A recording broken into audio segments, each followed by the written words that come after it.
Chanzo kikuu cha tatizo hili la fangasi za korodani, kitu cha kwanza ni kupata unyevunyevu katika maeneo ya korodani.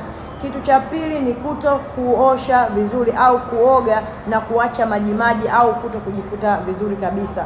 Kitu cha tatu ni kuvaa nguo zinazobana sana bila kuacha korodani kuweza kupumua. Kitu cha nne ni kuvaa nguo ambazo sio za cotton au kurudia nguo zako za ndani.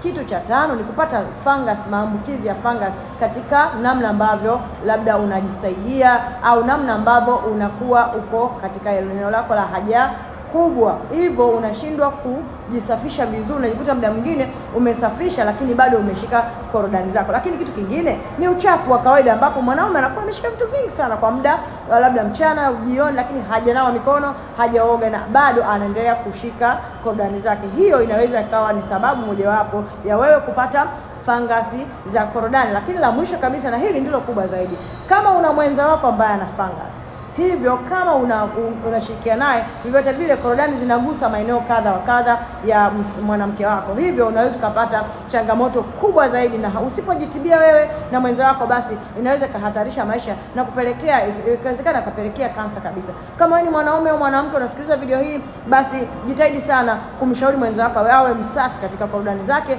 lakini pia wewe mwanaume mshauri mke wako kuwa msafi katika maeneo yake ya siri.